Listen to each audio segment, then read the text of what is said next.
I'm the design coordinator this year. Be really quick about it. Our show is inspired by my own family, my own grandmother. The show starts with a piano lesson. My grandmother was an opera singer professionally her whole entire life. She toured the nation. It's kind of it's hard to talk about her sometimes, but the show starts with the piano lesson. It goes into her kind of flexing her skills. I've only really heard my grandmother sing a couple times, and whether that was church, one concert when I was really young. It was hard for the family to kind of hear her sing because it kind of wasn't the same that we've heard in recordings. But as she kind of got older, she taught her kids how to sing, and she even realized that inspiration, that talent was passed on to her children and her grandchildren. She had a piano in her house that my aunt would play as a child, and she's still a beautiful singer, wonderful pianist. And that's kind of the gist of the show. It's really hard to talk about, but these kids do a beautiful job. They show emotion every single time they do it, and it's really inspiring for me. Thank you.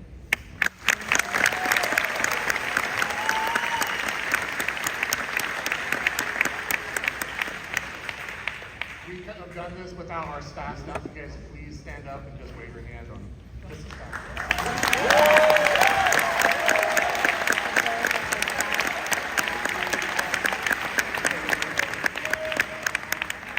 All right, we are going to perform a family piano. There's a couple things that we always say. Please don't sit on your hands, which means if you feel like you should be clapping, clap. Cheer for them.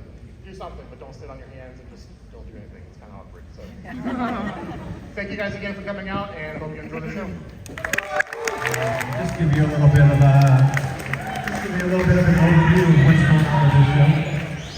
Yeah. So, raise your hand if you've seen Sweeney Todd, the movie. Yeah, cool. All right, cool. Most people are kind of familiar with the story. So. No way.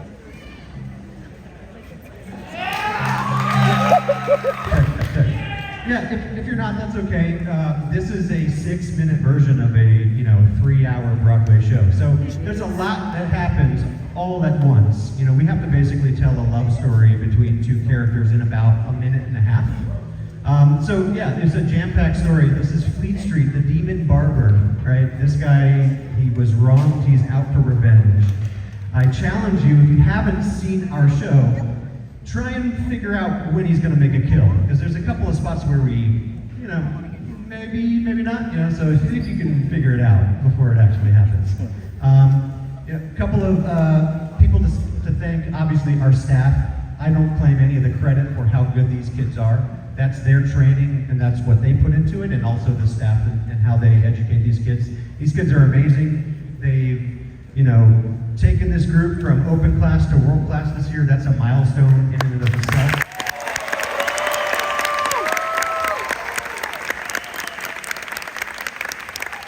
Also like to thank our music and visual designers, Mike Hansen, Mitchell Beckman, Dylan Charles, Des Munson, all of the amazing music and drill and visuals and choreography that you see come up with some of the most brilliant minds. The voice that you hear, so we're going to do a little bit of singing from the actual musical. We have the person in the room, Andrew Romano. Yeah!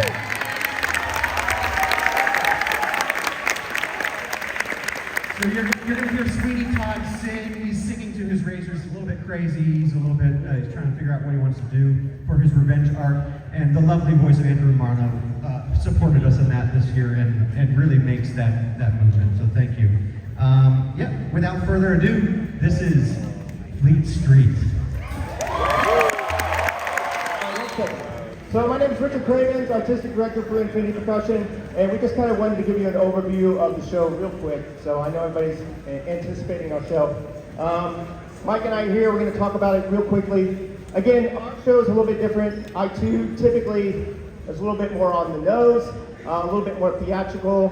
Everybody loves Sweeney Todd.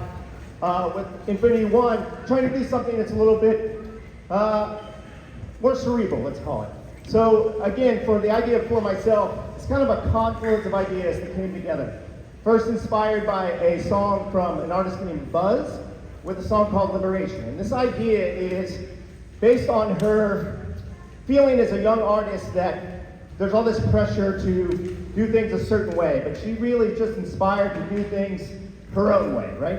And as an artist, we're inspired for many reasons, but she just wanted to create her own work, and again, for herself. So you hear that within the lyrics of the song. We play that in the opening and in the end of our show. The second thing we want to do is, inspired by that idea, how do we make that visual? What's the visual representation of that? And so we had the idea of this charcoal artwork. There's an artist named Heather Hansen that is a former dancer who does charcoal work to music on these large-scale canvases. And so we use that kind of as the inspiration for what we're doing here, what you'll see today. And we love the idea is that our show is different every time, like a true work of art. So you're going to see charcoal work that takes place in real time. Typically, with a show like this, you would have something where we reveal different colors through tarps removing and then putting them on. But again, this artwork is all created by us in real time, which I think is really cool and unique. Some of the other stuff that inspired us is a spoken word piece by a choreographer named Boda Sivas. And it talks about the complexity and challenges in the process of creating art and how hard and difficult that is. And then yet rewarding at the end of that. So you'll hear that as part of our pre-show that leads into what we're doing. Another thing we try to do is choose a canvas, almost like a blank canvas. Obviously, you see these 13 canvases here, where we're able to create different stages and different vignettes throughout the show. And then focusing again on smaller groups of performers and then solo performers, which you'll see as we book in the show. If you haven't seen the show yet, I won't give away the final piece of art, but it's obviously something that means a lot to the organization. So now I got Mike here. He's going to talk a little bit about some of the musical motifs that we have throughout the show and connect all that. There you go, Mike. Yeah, Mike Hansen!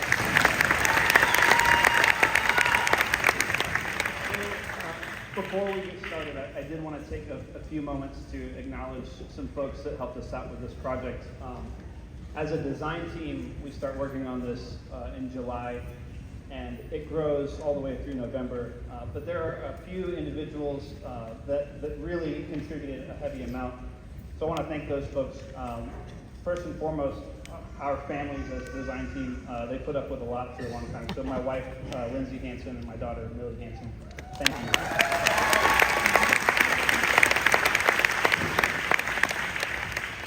So the people that collaborate with us, it's actually a grand scale. Like I said, we start working on this in July. November gets handed out to the staff and to the membership.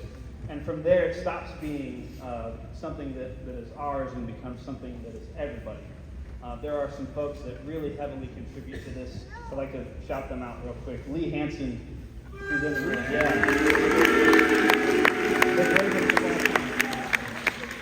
We also have Matt Albano. Ryan Antine. Our battery coordinator, Ryan Antine. Scott Moran, Jeremy Goldberg, Mrs. Jordan Charles. Jack Martin, Michael Swain, Brian Kendrick, Alex Siegelman. These are our staff members that contribute heavily. We also have a membership that contributes heavily as well. Austin Redding, William Lloyd, Carson Warner, Jacob Kitchen, Carson Frank, Logan Graham, Riley B., and Lucas Long have all contributed very heavily to this program.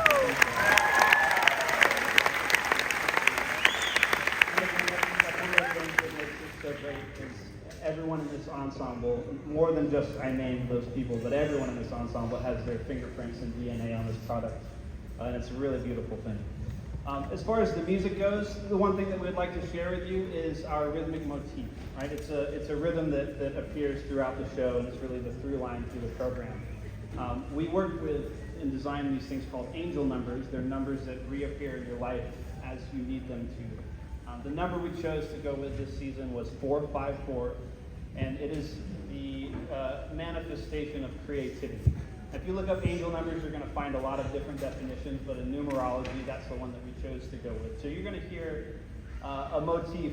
First thing that the battery plays is this grouping of 4, 5, and 4, and that's our version of musical creativity, and it contributes throughout the entire program a through line that is meaningful and gives purpose to what they're doing. So see if you can catch that, and we hope you all enjoy the show.